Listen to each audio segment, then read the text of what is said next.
Buenos días a todos. Gracias por acompañarnos en esta apertura de charlas y presentaciones a cargo de Fabia Butler Laplace en el marco del Programa Argentino Británico. Nos acompaña en esta mañana la Subsecretaria de Interculturalidad y Plurilingüismo, la profesora Vilma Coria, el director de Interculturalidad, por ahora ya va a estar llegando, Timoteo Gómez. Nos acompaña el director de Plurilingüismo, Alexis Rojas, y también está Edgardo de la comunidad Wichí también. También, por suerte, tenemos la presencia de Débora Schulman del Programa de Becas Internacionales a nivel nación. Así que bueno, les damos la bienvenida a todos y vamos a escuchar algunas palabras a cargo de la Subsecretaria de Interculturalidad y Plurilingüismo del Chaco, Vilma Coria. Bueno, muy buenos días a todos los que están presentes en esta reunión. Y bueno, soy Vilma Coria de la comunidad Wichí. Me toca estar acá en la Subsecretaría de Interculturalidad hace muy poco y bueno, y acá tengo a mis directores que están también presentes, el señor Alexis y Edgardo Mendoza. Y bueno, estamos a su disposición en todo lo que ustedes crean que nosotros podemos ayudar desde acá, estaremos. Y bueno, también tenemos nuestras lenguas oficiales que son el COM, el Wichí, que son muy importantes para nosotros. Y bueno, en nuestro caso particular, el Wichí, que tiene mucho del inglés, como decimos siempre, eh, muchos sonidos muy parecidos. Y bueno, estamos a su disposición eh, en lo que nos necesiten pedir. ¿Puedo hablar en Wichí? Sí, por supuesto, el saludo de bienvenida en Wichí. Isma, kuchihuastok, ma, kueletok, ilota, tokan, tate, tlajñin, ikana, isto, ikana, totan, kueleñostok, ma, ma, reunión, nawi, toslotajen, is. Y Alexis o Edgardo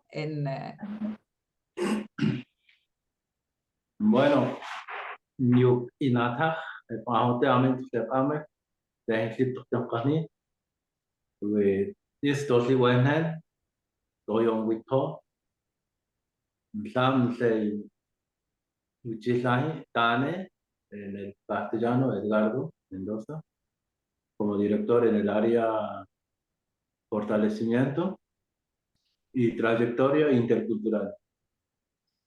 Estoy como director, soy Wichi, me tocó y me toca estar en este espacio. Así que la verdad que es un desafío más y traduzco lo que dije primero en Wichi. Dije, bueno, ¿cómo están? Espero que estén bien, ustedes están del otro lado y nosotros de acá. Un gusto de conocernos y soy como director. Mi nombre es Edgardo Mendoza, en Wichi, Tane. Así que la verdad que es un desafío más. Pues de estar en este espacio me toca accionar y encarar este espacio. Así que estamos acá. Como dijo acá la subse, acá en la provincia están las 3 lenguas, más el castellano, 4, y más el inglés, 5, y así son muchas. Así que es importante visibilizar mucho eso y difundir y hablar en cuanto al idioma, porque es muy importante y es muy rico, muy rica, digamos, el idioma y tener. Así que es eso. Y la verdad que estoy feliz, contento. ¿Por qué? Por el hecho de que nos vemos, nos conocemos con ciertas personas, con mucha gente. Hablar de esto, la importancia que tiene y nos hace ser feliz y nos hace ser fuerte para seguir adelante y encarar desde este espacio. Y como dijo la subse, estamos a sus disposiciones en lo que pueda, en lo mínimo que sea, podemos ayudar desde acá. Así que ese. Muchas gracias, Edgardo. Y no sé, Alexis, si querés decir algunas palabritas en mocoy, nos falta la de la, ahí en bien acá, Mania. Nos faltan algunas palabritas en mocoy. Sí, sí, bien ahora Alexis Rojas, ya cima siempre aquí se está haciendo mano hasta. Bueno, buen día, mi nombre es Rojas Alexis, director del Plurilingüismo, soy profesor bilingüe intercultural.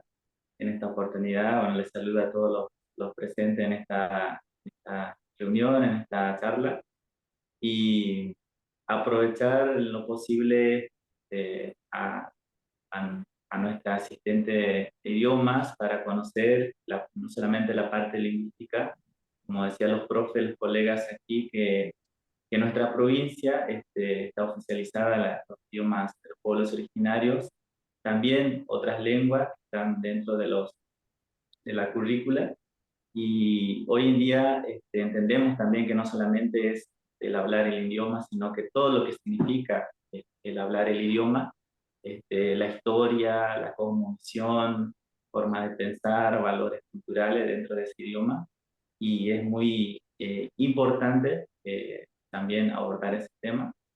Y bueno, nuestro acompañamiento en las direcciones que estamos dentro de la Subsecretaría de Interculturalidad y Plurilingüismo, a asistente Fabia, y también en este caso de conocer un poco también lo que es la cultura, la historia, en este caso la temática que va a abordar ahora, que es el tema educativo británico. Los hablantes del inglés, muy importante conocer, saber, y que bueno, podamos aprender las demás lenguas. Es interés también aprender las demás lenguas que se pueda hablar. Y bueno, en este momento, desde nuestro lugar, está nuestro acompañamiento como los colegas, profes, y en lo que se pueda necesitar. Y bueno, agradecido por esta reunión, esta convocatoria, y que sea una jornada excelente para todos de lo que están presentes y lo que van a ver de material. Así que, María, gracias por el espacio, en nombre también de los profes, y, y también a Débora y bueno, a Fabia también. Desde ya, gracias. Bueno, muchas gracias a los tres por su presencia. Bueno, se preguntarán por qué están. Bueno, porque el programa argentino británico de asistentes de idioma está a cargo de la Subsecretaría de Interculturalidad y Plurilingüismo de la provincia, que se encarga de las políticas lingüísticas de la provincia. Para los que no saben, bueno, tenemos las 3 lenguas oficiales originarias, hay lenguas de herencia, tenemos 5 lenguas curriculares: alemán, italiano, francés, portugués e inglés. Así que en el marco de este programa es que la tenemos a Fabia Butler Laplace, que llegó hace poquito, hace un mes, Fabia. Sí. Hace un mes la tenemos en la provincia, así que bueno, esta es la apertura del ciclo de presentaciones. Elegimos arrancar con el sistema educativo británico, así que después de la presentación no se preocupen, que va a haber espacio para algunas preguntas y dudas. Ya estuvimos haciendo un sondeo de qué temas les interesan en la inscripción, así que vamos a tenerlos en cuenta para las próximas charlas. El 5 de junio va a ser la próxima, todavía queda definir el horario, así que estén atentos a las redes de la Subse para informarse. Así que, Fabia, cuando quieras, yo comparto tu presentación y cuando quieras arrancar. Ahí está. En inglés. Can everyone hear me? Okay. Yeah. Yeah. Thank you all for coming. I'm just going to talk a little bit about the English education system. Interestingly, it's quite different from the one here, from what I've been told when I've taught this subject a few times before. So I'm just going to talk a bit about the different levels of education, and kind of the main exams that we have to take back in the United Kingdom, and also talk a bit about universities as well.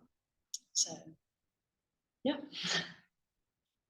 Okay, so I think there's a bit of information if there's a next. There we go.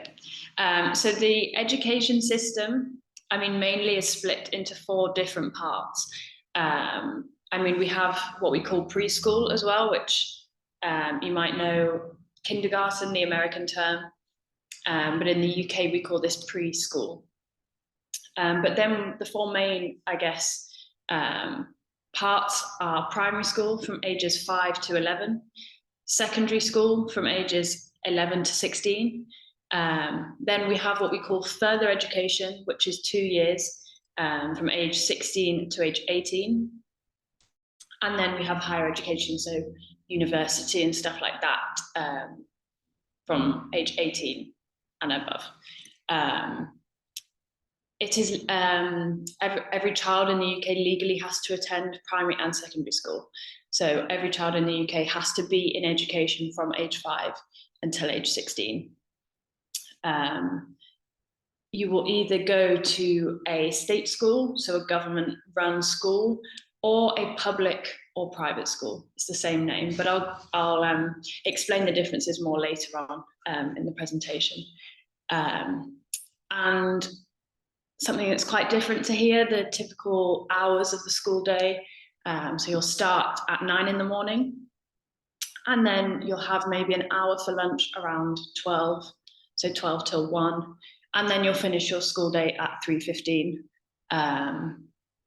Usually then there's like if you do any extracurricular activities, so you learn a musical instrument or you play sport, that's usually between 3 and 4 at the end of the day. Yes. So, I mean, how we learn and what we learn is decided by our government. The Department for Education comes up with something called the National Curriculum, which is a list of subjects and standards that make sure everyone in the UK learns the same thing. And every school has to follow this. So, for example, I'm from the south of England. So when I'm in my history class, I'm learning the exact same topic as someone maybe in the north of England also studying history, or whatever other subject, geography or maths. We are all learning the same material. And this is because our exams are standardized, and everyone in the UK takes the same exams. So our government decides what we study. So within this, they have decided that English, which I think in Spanish you call idioma, so you know, learning about your own language. So English, maths, science, and also religious education are compulsory until age 16. So everyone across the country has to study these 4. I think religious education is a bit more new. It never always was compulsory, but it is now. And you know, you learn a bit about everything, a little bit about every religion within that. There are also 8 foundation subjects, we call them, that are compulsory until age 14, until you are then able to choose 4 of these. So up until age 14, you have the 4 core subjects that you have to study, and then you have 8. So that's art and design, computing, design and technology, a language, which will be 1 out of usually French, Spanish, or German. And I mean, these you're just allocated when you go into secondary school. You don't have the choice. Up until age 14, you don't have the choice, because they want to just spread out everyone across all the languages. Otherwise, you'd probably have way more students in one than in the other. Geography, history, music, and physical education as well. So all of these 8 plus the 4 others are compulsory until age 14. And then at age 14, you still have to do those 4 compulsory ones, but out of the list of 8, you get to choose 4 to study. So when you take your main exams at 16, you have a total of 8 subjects, 4 compulsory and 4 that you have chosen. So for example, when I was at age 14, I decided the 4 that I wanted to take were history, French, Spanish, and physical education, PE. So I had to do those 4 and then a 4 of my choice, but they can be, you can choose any. I had friends who did music, geography, design, and German, for example. So yeah, you can, it's sort of the first time within our education system that you can sort of kind of choose the pathway that you want to go into, or just choose to study what you like to study, really. Yeah, I think that should be a bit clearer in a minute, but it's quite confusing. A little bit about uniform, because that's also something that I thought was different. So in the UK, wearing uniform is compulsory until age 16. After 16, most schools let you wear your own clothes, but there are still some that will ask you to wear a uniform. And then I've just included some pictures here of a typical primary school uniform in the green. Usually they come in one of 3 colors. So your primary school, you either wore green or red or blue. Mine was green. That wasn't my primary school, but it was similar to that. And then secondary school, they sort of step it up a bit more. This was my secondary school's uniform. I did have to wear this at one point. I mean, it was really horrible. You know, you've got the blazer, the shirt, the jumper. But yeah, I mean, they're both quite typical of what you'd see nowadays in the UK. Okay, so, I mean, main exams in the UK, we have 2 up until age 18. So you have at age 16, what we call your GCSEs, which stand for General Certificate of Secondary Education. So these are the exams in all 4 compulsory subjects. So English, maths, science, religious education, and then the 4 that you choose. You need to be able to pass these to then get into further education, if you want to do that. Maths and English are sort of the baseline, so you definitely have to pass those exams if you want any sort of job in the future. So most jobs, whether that be if you eventually want to go and be a lawyer, or even if you just want to go and even if you want to work as a hairdresser or work in catering, for every job you need the minimum grade in English and maths. So if you don't pass these the first time, I think we don't have to retake the whole year, but I think 4 months later, they have resits. We call them resits, where you have the opportunity to take the exam again. But yeah, so at age 16, you have 8 exams in total, and they're a big deal, because they're kind of your first set of proper important exams. And then once you've passed those, you go into further education, which we also like to call your A-levels. So if I said to someone, what year are you in? Someone might say, oh, I'm doing my A-levels. This means that they're in further education. So this is between 16 to 18. And in these 2 years, you choose 3 or 4 subjects, mostly 3, unless you really think you can do 4. But yeah, 3 subjects of your choice, usually similar to what you would like to do later on. So if you were to go to university, it would probably be the subjects similar to what you would study at university. They are hard. I told someone once, oh, I only had to do 3 subjects, and they were like, oh, that's so easy. But it is 2 years, quite hard. You're working a lot. Although it was COVID when I took mine, so I didn't actually take the exams.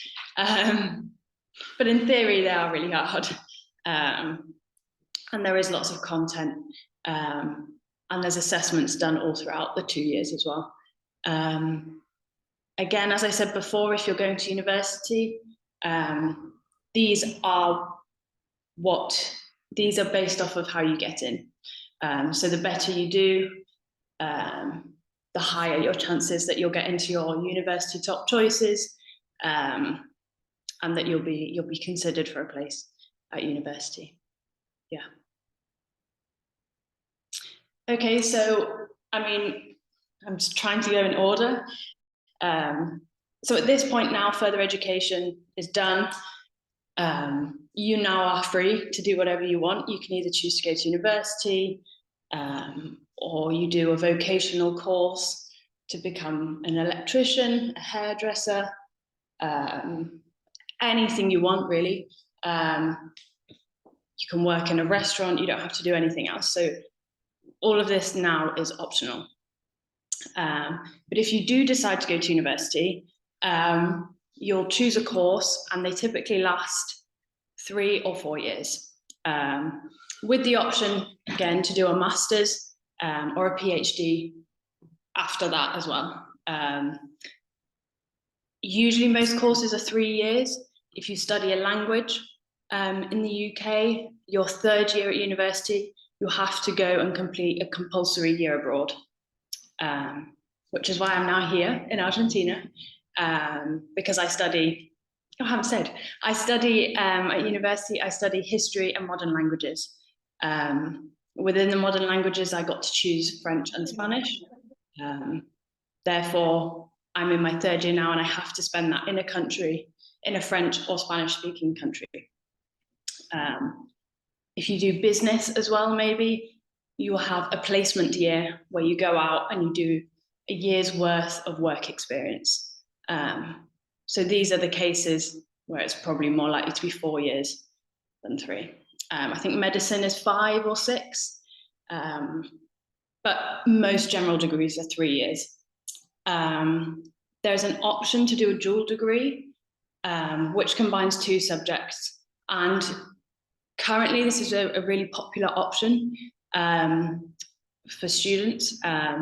For example, history and politics. So you're not just doing a history degree, you're not just doing a politics degree, you can combine them both. One of my friends, she does English language and sociology. Me, I do history and modern languages.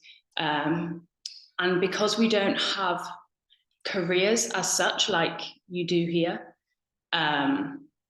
we don't have to choose the career path unless you're going into something like being a lawyer or medicine or engineering, something that requires those specific qualifications. I chose to do a dual degree because it gives me more options when I graduate. I can choose to go down the history path, French, Spanish, or languages in general, or even maybe try and find a way to combine the 2, who knows? But it's a really popular thing that's come about recently, to combine your degree. Each university offers mostly the same subjects across the whole country, but some are notoriously harder to get into, based on their university ranking across the country. I'm assuming most of you have probably heard of Oxford and Cambridge universities. They are seen as the top 2 universities in the United Kingdom, or in England, I guess. And they are super duper hard to get into. Not only do you have to have the top grades, but they often ask you for an entrance exam, sometimes even also an interview, if not 2, just so they can sort of assess why you want to go to that university. Would you fit in? So yeah, but I mean, I study at the University of Sheffield in the north of England, not far from Manchester, if any of you know Manchester. And Oxford does offer the same degree as Sheffield, but it would have been way harder for me to get into Oxford than it was for Sheffield. I didn't want to go to Oxford, but if most places offer the same things, but some will be harder to get into than others. Yeah, as I said before, most degrees aren't career specific, because in the UK, to get a degree proves that you can work to deadlines. It proves that you can specialize in a specific piece of research. You can carry out individual projects, group projects. You know how to manage your time. All these key skills that employers will look for. Having a degree to an extent proves that you know how to work. Doesn't mean I only know how to work in the field of history, but the skills that I get from the essay writing, the studying, the research can apply to loads of other different jobs and sectors.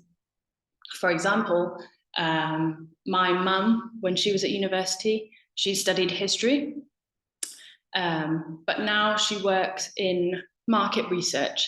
So it's a bit like marketing, and all she had to do to sort of specialize was a 6-month course in marketing that she was paid to do. She was paid as part of the job, just to get the basics in marketing.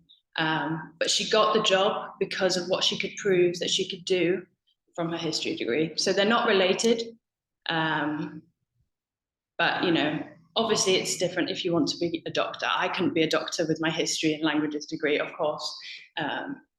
But humanities in general, or things that don't need specific qualifications for, most degrees provide you with the skills that you need, which is something that I thought was very different from Bahia, where most people choose their careers, I think. Yeah. And now the worst part, the bit I don't like talking about, is the cost of university in the UK. So it costs to go to any university. Every university has a fee. There aren't any free ones, unfortunately. And this costs just over £9,000 per year, which is the equivalent of 9 million, just over 9 million pesos per year. It's a lot. But this only pays for the education side of university. So going in, having my lessons, being able to use the library, and all the facilities, the computers, the books, that only pays for that. So on top of this baseline paying for education, I also have to fund my accommodation, my bills, so gas bills, water bills, electricity, all of that, and food, my weekly food shops. And then on top of that, your social life, if you want to go and do something with your friends on the weekend, that comes out of you. So the 9,000 is just the baseline of having the education. You then have to pay for everything on top of that. Now, obviously, at age 18 or in your life, I don't think anyone has that much disposable income that they can just hand and go, yeah, I've paid for that. So everyone is eligible for a loan from the government to help you pay for this each year. So you will, when you're applying for university, you'll apply for a loan. You'll have to fill out an application form. But the amount you get given from the government is based on your parents' salary. So they have to fill out all of their details as well, and how much they earn per year. So in theory, the more your parents earn, the less you get given. If your parents are together as well, you live together at home with both your parents, you'll get less than if you are living in a single parent household as well. I mean, this is subjective because the idea is that if your parents earn more, they might help you out. But if that just because your parents earn more than someone else's doesn't mean they're willing to give you any money, or you might not get on with your parents or whatever reason. But that's sort of the way it works. And I mean, nowadays, for our country, we have a high rate of inflation. The cost of living is up. I think at the moment it's 5%, which I know is nothing compared to here right now. But for us back home, it's way more than it should be.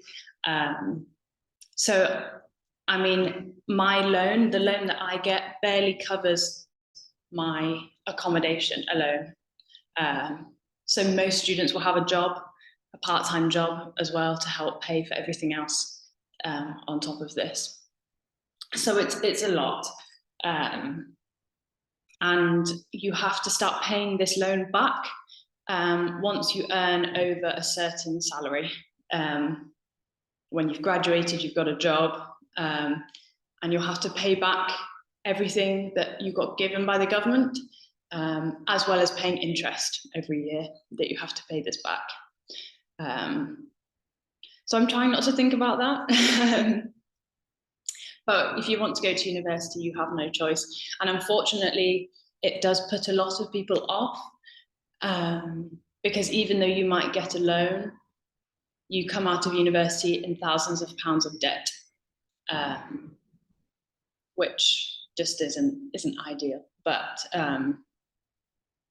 yeah, I mean, now we have something called degree apprenticeships, which are vocational courses that last 3 years, that you get paid a salary. So you do your training on the job, and at the end of it, you come out with a degree, and you're getting paid. So in a way, it's a better option, but they're quite new. Not many people know about it, and they only really exist for jobs. Say if you wanted to become an accountant, work in finance, or a business job, you can't really do a degree apprenticeship in history or languages. They don't really exist. If they did, I probably would have gone down that route. I'd rather get paid than have to pay. But yeah, I'm enjoying my time and I'm learning a lot. And you pay for really good facilities. You do get a lot from the money. It's just a shame that it has to be so much. Yeah.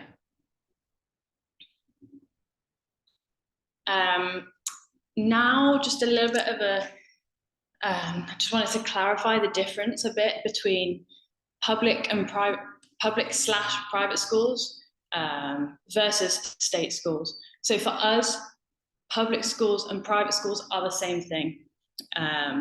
We don't really tend to call them public schools. Usually you'll just hear, oh, I went to a state school, I went to a private school. But I mean, growing up, I always thought public meant state because it's open for the public, but that's not the case. Public is the same as private. Yeah, so state schools, I went to a state school. They are non-fee paying and they are funded by the government. Whereas private schools are fee-paying schools. You have to pay to attend, and they're funded by the fees that you pay to go. So in a state school, all children between the age of 5 and 16 have the right to a place at a state school. Because education is compulsory, they have to provide this right. However, with this private school, the average cost is around £14,000 per year, roughly 14 million pesos per year. And that's only if you have one child. I know people who have 4 siblings and their parents can pay for them all 4 to go to a private school. But it costs a lot of money. State schools, they must teach the national curriculum, they must follow it. So that was the 4 compulsory subjects, and then the list of 8 as well. And it's all standardized, so all schools teach the same thing. However, in private schools, they're not obliged to follow this. They can teach what they want, and their exams can be different. Yeah, they don't have to follow the rules of the state because they're funded by themselves. In a state school, students are selected based on what school is closest to them. We call this a catchment area. So if you live in one town, there's probably a primary school in that town, you will be allocated automatically a place at that primary school, for example. If you wanted to go to the primary school in the next town, priority would be given to those people living in that other town to attend, because you have a place in the town that you live in. So it's quite hard in primary school and secondary school to attend a different school because you're allocated one closest to where you live. In private schools, however, admission often requires an entrance exam, sometimes an interview as well. Probably in secondary schools, you wouldn't get an interview in primary schools.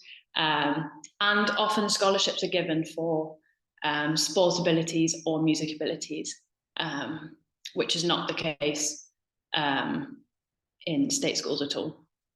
Scholarships don't exist like they do maybe in America. I think they have a lot more opportunities for scholarships in America. State schools, again, they have bigger classes because there's way more students attending. So around 26 to 30 students per class in a state school, whereas in a private school, there's a lot less, and around 16 pupils per class. So this is where there starts to be more of a difference. It's argued that people in private schools get a better education because there's less of them. It's easier for the teachers to help. I mean, when you've got a class of 30 screaming students, it's very hard to actually teach. You've got to, control the students first. Whereas when you've got almost 16 less students, then it's a lot easier. That's the argument. And as well, state schools, they do have fewer extracurricular activities as well, due to the limited funding, because the government can only give a certain amount of money to each school. And, this is not going to be that much. Whereas in private schools, they have a huge range of extracurricular activities due to greater funding. And then this allows them to have better facilities as well. So usually there are better sporting opportunities that come out of private schools because they have the money to be able to provide the facilities, the coaches, and all of that. So they're sort of the main differences between the two. Once you get to university, everyone is mixed. If you decide to go to university, so, I have a mix of friends. A lot are from state schools, a lot are from private schools. There's an argument that people from private schools feel better maybe than other people. But I mean, it's a whole topic in the UK.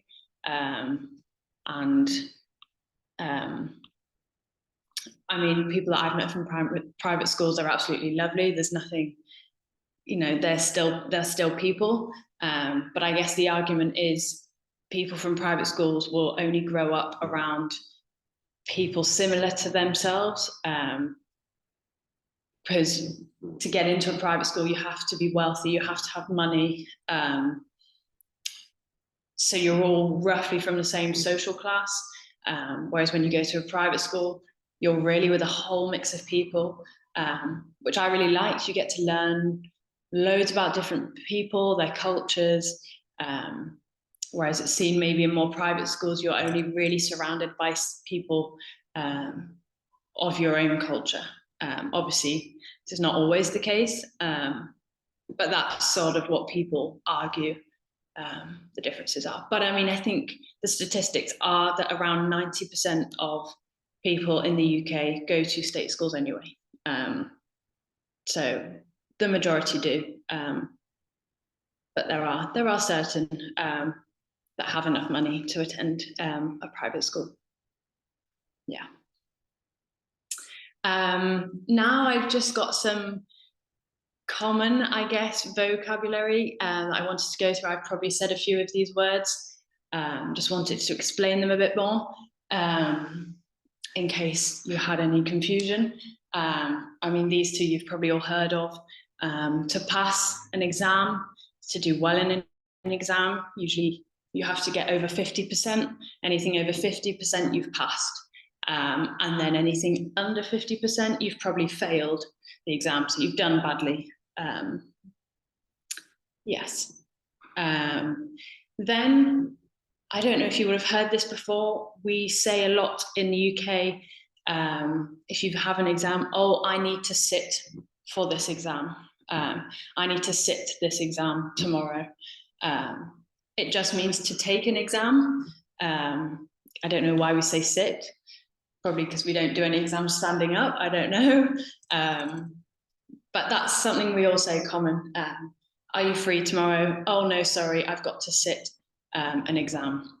I've got to sit my maths exam. Just something we say quite a lot. Yeah. Then university sort of terms, we have undergraduate, which is someone doing their first degree. So me, for example, I am an undergraduate student. I am doing my first degree. Then if you have done a degree,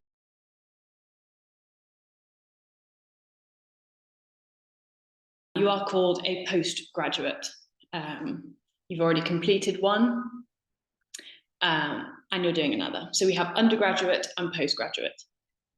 And they're the terms that we refer to people as within the educational setting. Again, more about university. So at university, the type of classes you have are different. So you will have a lot of what we call a lecture, lots of lectures, where this is a talk given by a professor to an audience of students. So it's typically the ones you might see in films.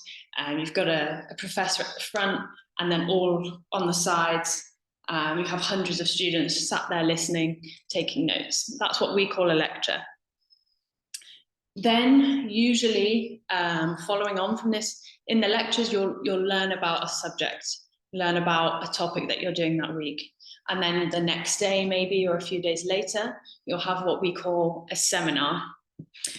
So this is then a really small interactive group of a class of around 5 to 10 students with their professor, where you go over the material that was taught in the lecture.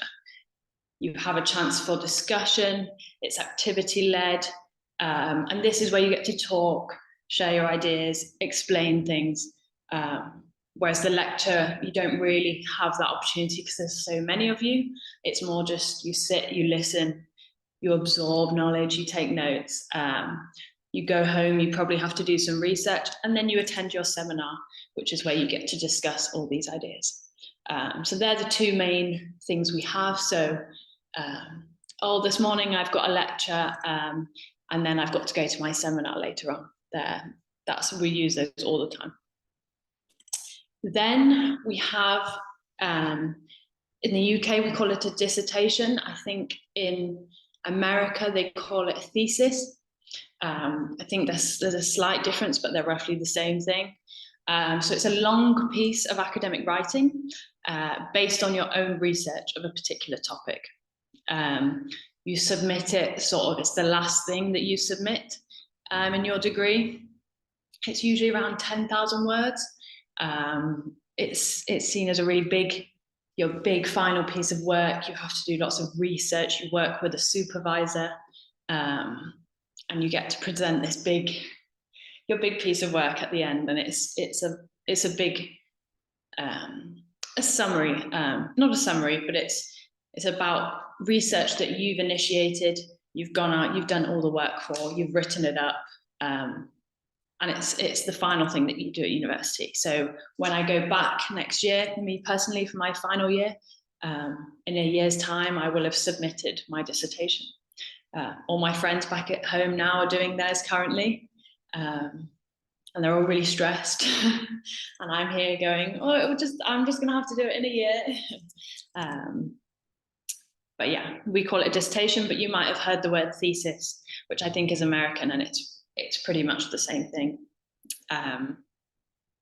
Then just some abbreviations. I don't know if you might have seen these before. So when you do your kind of undergraduate degree, it will either be a BA or a BSc. So this will either be a Bachelor of Arts degree, the BA, or a Bachelor of Science. So my degree is a BA, a Bachelor of Arts in History and Modern Languages. Bachelor of Arts is sort of anything humanities.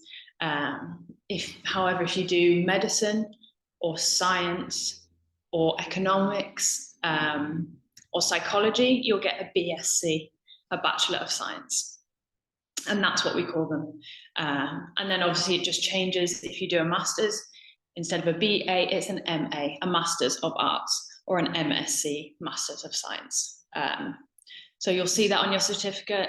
And if you apply for a degree, you'll say, you have applied for a BA in sociology, for example, or a BSc in biology. They're just the abbreviations, that's what they're called. Then we then have the sort of the big final thing that you can do is a PhD. So this is a doctorate. I think this is the highest title in education you can get. And it stands for Doctor of Philosophy. Yeah, and I think that's the highest ranking you can get, if you say. A student loan, as I mentioned before, that's just the money that you get offered, that you borrow from the government, that you use to pay for university education. A loan is used, the term loan is used in any sense. If you're paying for a mortgage, you apply for a loan, or if you need a loan for something. But a student loan specifically is the one you get from the government whilst you're at university. Yeah. Something I didn't mention, but you might have heard before, we say to take a year out or to take a gap year.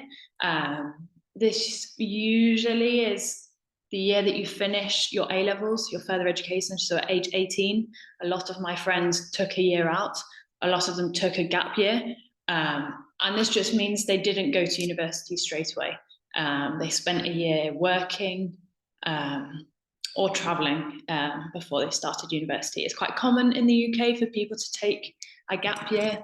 A lot of people, they finish their A-levels and they go, I can't think of anything worse than starting my degree now. I want to give education a break for a little bit. So they either go and work, save up some money, go traveling before you crack down into your degree. But yeah, this is really, really common. I wanted to take a gap year and go traveling, or work half of that year, get some money and then go traveling. But we had just sort of come out of COVID.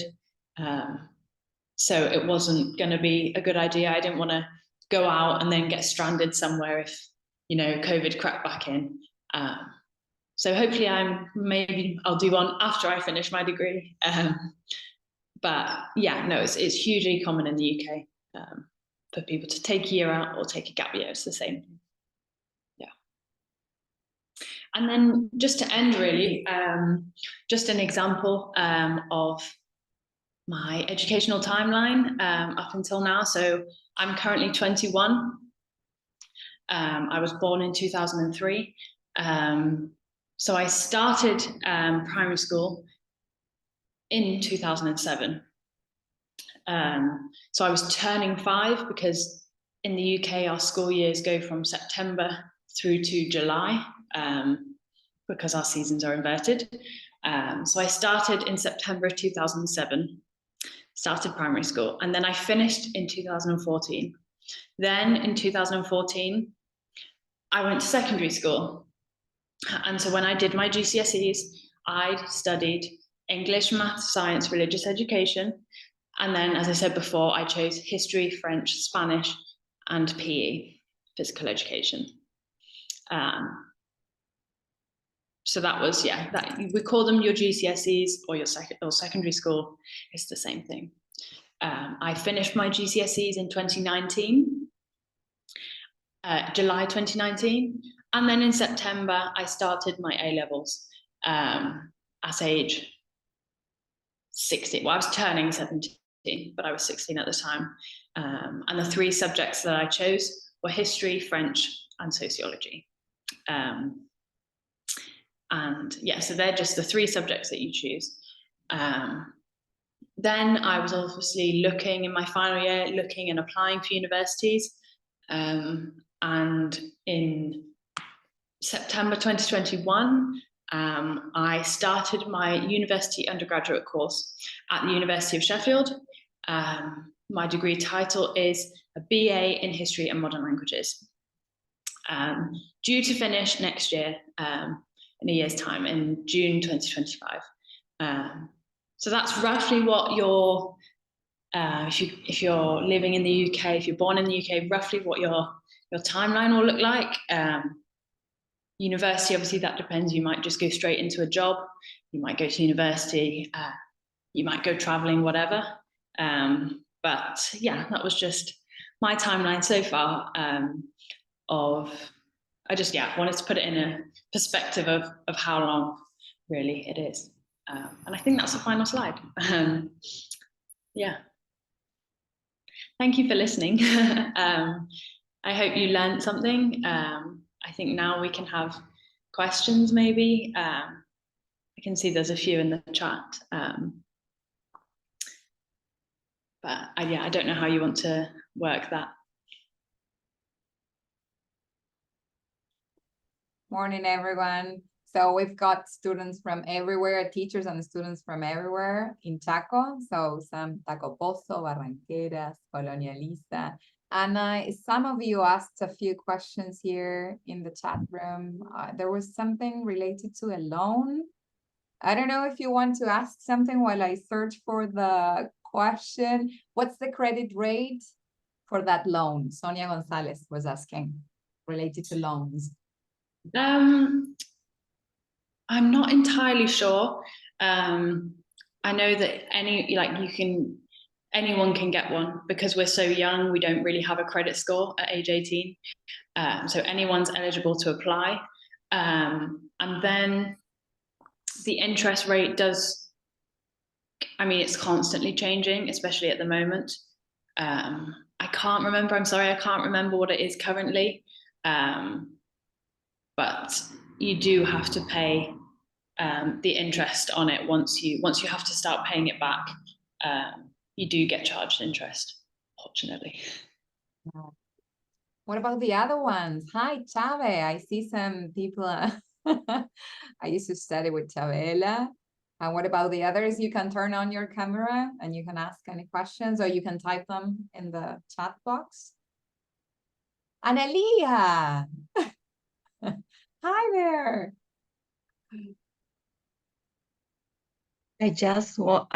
I'm writing to you. Hello, Nadia. Pleased to see you for a long time ago. Yeah, long time no see.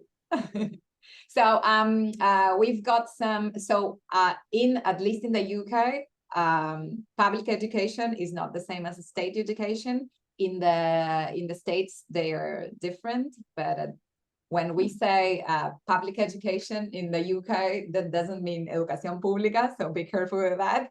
Another word we usually have trouble with is aprobar. They generally use approve. It's not approve, it's pass, all right?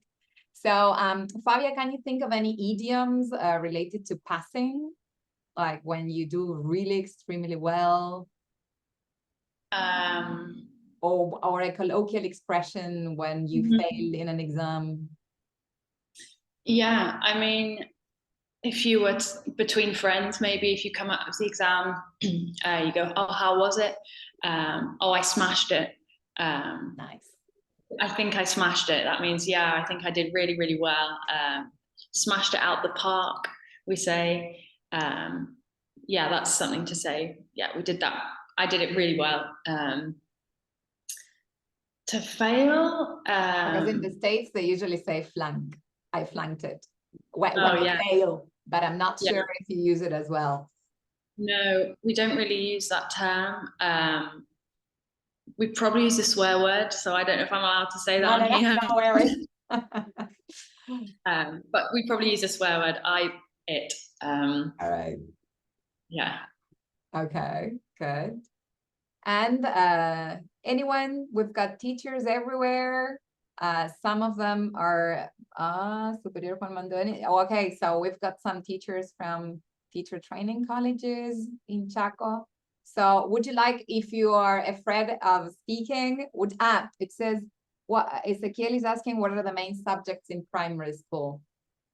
Main subjects in primary, they're similar to, I mean, the list of 8 that I said before, but just more basic. So you do study English language. And I mean, in the very early years of primary school, you know, you're learning phonics, phonetics, not phonetics, phonics.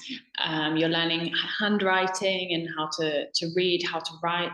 You've also got maths, science, but it'll be fun science, so playing with sand and, just learning stuff. You might, I mean, in my primary school, in the later years, we did a bit of French, but it was, again, very basic, hello, how are you? My name is, the numbers from 1 to 10.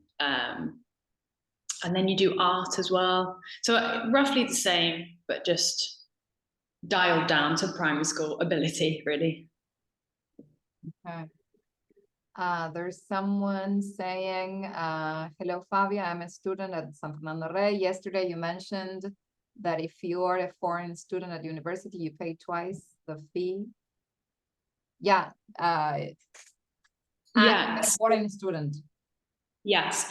So I think they call it overseas student or international student. That is the case. So if you want to attend university in the UK as an international student, you have to pay, I think it's roughly double what we have to pay. I mean, I think this does vary between university to university and maybe even between course to course. I don't know why, but that's just the case. So it's quite expensive. I do know some international students, but there's not that many. Most, if they come, they'll come on a like an exchange, because then they don't, it's an exchange, they don't have to pay, that's an agreement, and they're only here for a year or a semester. But if you want to study a complete degree, yes, you do have to pay roughly double what UK citizens have to pay. Yeah. That's a lot of money. You need to be a millionaire. And well, yeah, our education systems are completely different. We do have, I guess we have 13 compulsory subjects, 14 compulsory subjects. So you don't get to choose your subjects at university. All of us have to do the same thing. Depending on the school, there might be, I don't know, biology oriented, arts oriented. So they are kind of different, but we have like core subjects that are the same during our first 3 years at secondary school. So I don't know, everyone, do you have any other questions that you would like to type in the chat room, or no?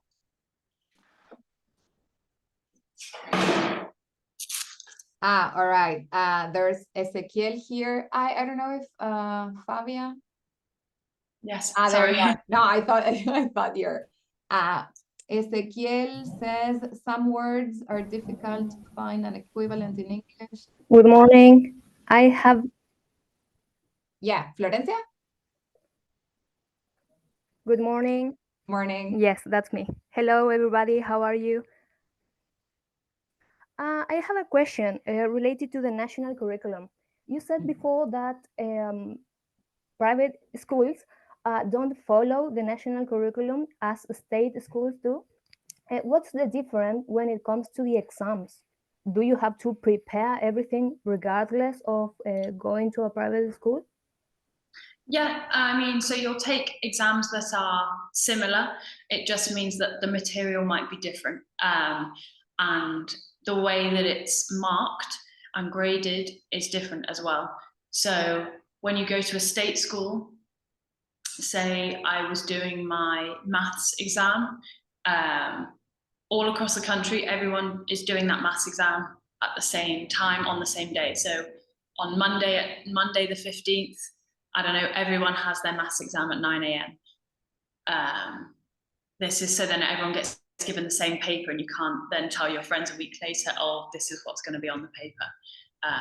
This then gets sent off externally to an exam board where they mark everyone's exams across the country. And they standardize the grades. So if everyone did really well one year, it's harder to get the top marks. But if you did really well in a year where most people did quite bad, you'd really stand out and you'd get the top marks. Whereas with private schools, they can study what they want. So the exams are different. They're not necessarily taken on the same day. And I believe they're marked internally. So I don't know if it's the teachers or they have their own company maybe that do the marking. And this isn't reflected. It isn't standardized across with everyone else in state schools across the country. Fabia, if you follow, if you pursue a career path related to teaching, that would be a BA in teaching? No, so we do that slightly differently. I think you can get a BA in primary education. I think you can get that. If, for example, I wanted to be a history teacher or a languages teacher, I would have to do my degree, my BA degree, so my 3 or 4 years. Then afterwards, I would then complete a PGCSE. So it's a 1-year course. It stands for Postgraduate Certificate in Education, PGCE. And this is where you apply, I guess, your subject knowledge to the teaching practices. So this 1 year is where you really learn to become a teacher, and you apply your 4 years worth of knowledge of your subject that you want to teach later on. You apply it all in this 1 year. You get your certificate that says you are now, you've passed, you're now eligible to be a teacher. I think then you have 1 more year, which is more practical. So that year you have a mentor, and then you go into different schools, teach at different levels, just to get sort of that practice in. I don't know whether that's a year or 6 months or something. But if you want to become a teacher in the UK, you have to do your degree first, and then a 1-year course that cements the teaching part. Yeah, so it's not like here, your degree, you don't get taught how to be a teacher in your degree. It's a separate 1-year course. Yeah, okay. So different, very different to here. Okay, then Ezequiel has another question. He says that with some words which are difficult to find an equivalent in English: alumno libre, alumno regular, clases presenciales. He says that he's been translating a document and he needs to explain how our education system works. So yeah, we would have clases presenciales. I guess it's face-to-face classes. Yes. We've got alumno regular and alumno libre. They are quite different. So alumno regular, it's a student who attends classes regularly and does all the exams. And alumno libre is someone who doesn't attend classes regularly, but takes the exam at the end, sits the exam at the end. So is that a possibility there? Can you do that? I don't think you can. Yeah, I don't think we have that option. If you're a student, you're a student. You attend all the lessons, and then you're expected to take the exam at the end. Yeah, I don't think we have an equivalent sort of where you don't necessarily have to attend the lessons, but you do the exam. We would just say, yeah, student, and then the only difference we've had recently is, yeah, face-to-face or online since COVID. That's the only difference. Yeah, it's hard to find the translation because there are no students who do that. All right, okay. Good. So if there aren't any other questions, I'm trying to see. I think I asked you all of them in the chat box. All right. Okay, so stay tuned because we will be having other talks like this one, probably June the 5th. So yeah, we're not sure when exactly, if in the morning or in the afternoon. So we will let you know. All right. So thank you for being here. Thank you, Fabia, for the beautiful presentation. It was very clear. And I will be sending you the presentation by email. If you enrolled through the link, the Google Forms link, I will be sending you the presentation, all right? So if you have further questions, let me know so that I can send them to Fabia, all right? Thank you, everyone. Oh, Maria, you do have questions. All right, send them to me later on. All right. Okay, guys, thank you. Thank you for being here and see you on June the 5th. Bye-bye. Thank you. Thank you, Fabia.